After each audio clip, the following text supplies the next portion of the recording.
देश के तमाम लोग ये आवाज़ उठाते हैं तो होना चाहिए, क्योंकि बाबा साहब अम्बेडकर का जो योगदान भारतीय संविधान के निर्माण में है और जिसकी सराहना पूरी दुनिया करती है, और इतने प्रकांड विद्वान और सामाजिक सौहार्द को कायम रखने वाला व्यक्ति, और आज के समय में मुझे लगता है भारतवर्ष को ऐसे ही आदर्श पुरुषों की ज़रूरत है। जब नफरत फैलाई जा रही है जातियों में, धर्मों के बीच, ऐसे में अगर उनके नाम पर ये नामकरण होगा तो निश्चित रूप से न सिर्फ भारत में बल्कि पूरी दुनिया में एक बहुत अच्छा संदेश जाएगा। अंधेरे में बाबा साहब की मूर्तियाँ तोड़ देते हैं, क्या वो संसद का नाम रख पाएंगे? रखना पड़ेगा। देश किसी एक पार्टी विशेष का तो है नहीं, और किसी एक पार्टी की भी नहीं है, और किसी एक जाति की भी नहीं है, धर्म की भी नहीं है। जिस व्यक्ति ने सभी जातियों को, सभी धर्मों को बराबर का सम्मान देने की कोशिश की अपने हमारे संविधान में, अगर ऐसे व्यक्ति के नाम पर नाम ना रखा जाए तो किसके नाम पर रखा जाए? देशद्रोहियों के नाम पर रखा जाएगा? तो हम झारखंड मुक्ति मोर्चा की तरफ से समर्थन करते हैं। आज उदित जी ने जो पहल की है वो काफ़ी सराहनीय है और हम सभी लोग उनके साथ। आपको आशंका क्यों हो रही है कि बाबा साहब के नाम पे रखा जाए, दूसरे के नाम पर रखा? अब डर क्यों है आप लोगों को इतना? अभी तो उसका प्रस्ताव भी नहीं आया किसके नाम पर होगा संसद, किसके अनुमान तो हो सकता है ना, क्योंकि जिस तरह से नाम बदले जा रहे हैं और व्यक्ति विशेष के नाम पर रखा जा रहा है तो लोगों की मानसिकता समझ में आती है। इसीलिए पहले से ही ये प्रिकॉशन लिया जा रहा है कि इस बार कोई चूक ना हो, कोई गलती ना हो कि इतिहास हमें ही दोष दे कि आप लोगों ने आवाज़ क्यों नहीं उठाई। पर जो सत्ता में है ना वो इस विचारधारा से नहीं है। विचारधारा की क्या बात है? वो किस विचारधारा के थे? वो तो सबको साथ लेके चलने वाले थे। पार्टी विशेष को तो सिर्फ महत्व नहीं देते थे, उन्होंने सबके लिए नाम के लिए छोड़ दिया ना कि इसी समाज के नेता थे। नहीं, इसी समाज के नेता वो नहीं थे। उनके जैसे प्रकांड विद्वान उस समय जाति धर्म से ऊपर उठकर उन्होंने काम किया। आप उनके काम को देखिए, उनके जन्म स्थली को मत देखिए, जिस परिवार में जन्म हुआ उसे मत देखिए। मोहन भागवत कह रहे हैं कि जाति पंडितों ने बनाई है, ना कि ईश्वर ने, भगवान।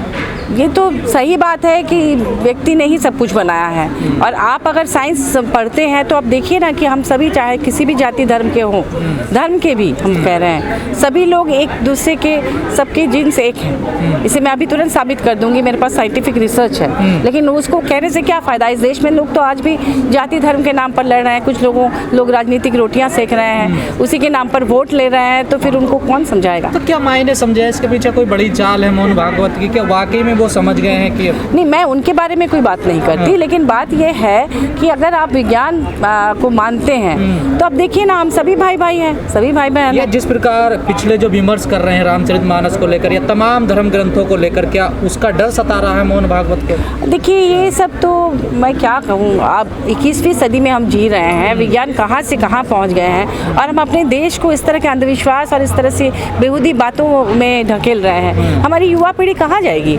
हाँ, जिनको विज्ञान में, और जैसे हमारे महापुरुष उस समय जो थे बाबा साहब अम्बेडकर जैसे, उन लोगों ने क्या क्या सपना देखा था। लेकिन आज जो हमारे नेता हैं इस तरह के, वो हमारी नई पीढ़ी को क्या सिखा रहे हैं? धर्म के नाम पर लड़ो आपस में, हाँ वो नारा लगाओ, ये नहीं कि आप कुछ बड़ा काम करो, देश को आगे ले जाओ। तो ये बहुत गलत है। आप देखिए ना, जो टीवी चैनल्स में जो तथाकथित किसी पॉलिटिकल पार्टी को सपोर्ट करती है, वहाँ मुद्दा क्या होता है? उसमें कोई ऐसा मुद्दा थोड़े होता है जिससे हमारे आने वाली पीढ़ियाँ कुछ सीखे, कुछ और बने भारत को। और हम विश्व गुरु कहते हैं भारत को। अब हमारे देश में नाम गिनाइए ऐसे संस्थानों की, कितने संस्थान हैं जो विश्व में पहले या दूसरे पायदान पे हैं। हम विश्व गुरु कैसे अपने आप को कह सकते हैं? ये सब हवाई है। आप लोग विज्ञान की बात करते हैं, तमाम कथावाचक है वो चमत्कार दिखा रहे हैं, बहुत उतार रहे हैं। इसीलिए तो हम कहते हैं कि नई पीढ़ी को आप क्या सिखा रहे हैं? आप तो ढकेल रहे हैं वो एकदम आदिम युग में। धन्यवाद। इतिहास में जो उनकी भूमिका रही उसके साथ इंसाफ नहीं होता है, और ये शायद कुछ वर्गों के ऊपर ही जिम्मेवारी रह गई कि हम उनका नाम जिंदा रखें। अच्छा हो, बेहतर हो कि सारा देश उनके योगदान को माने। चाहे दुनिया भर में बाबा साहेब का नाम है, हमारे देश में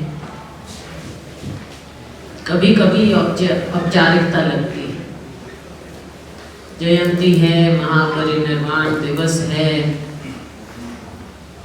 महान पुरुषों के नाम तो याद रखे जाते हैं इन दिनों में, वो तो एक अच्छी बात है। संसद में होता है कार्यक्रम, देश भर में होता है, लेकिन उनका व्यक्तित्व जो दुनिया के इतिहास में लिखा गया, एक इतने बड़े देश का संविधान का रचयिता केवल एक वर्ग विशेष का नहीं हो सकता है। पूरे देश को उन पर गर्व है और होना चाहिए। आज के दिन 7 दशकों बाद भी जब शोषित वर्ग उनका नाम लेता है तो हम उनकी याद को ऐसे पकड़ते हैं कि हमें इंसाफ उन्हीं के नाम से मिलेगा। और इसमें कोई दो राय नहीं है कि हमारा संविधान, जिसके वो मुख्य रचयिता थे, हमारा संविधान हमें इंसाफ दिलाता है या दिलाने की कोशिश करता है।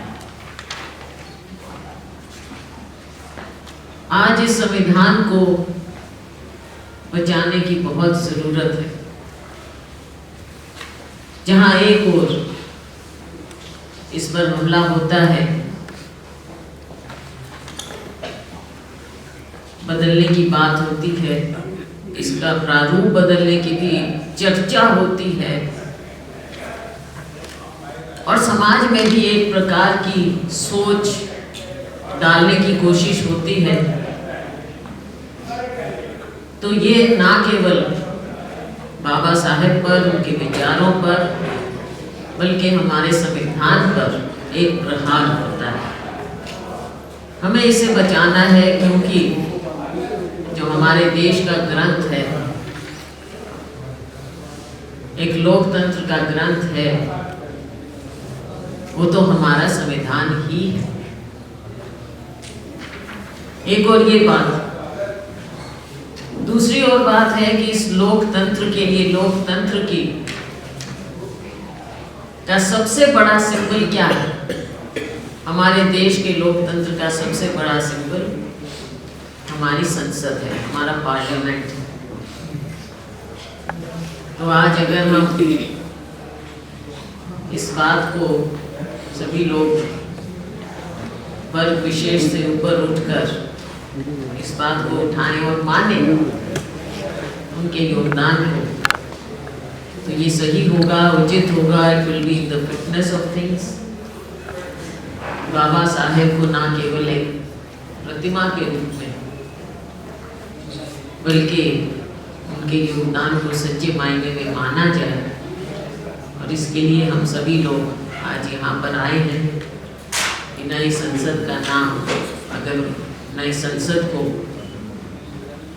उनके लिए समर्पित किया जाए तो ये बहुत उचित होगा। और इसके लिए अगर सभी लोग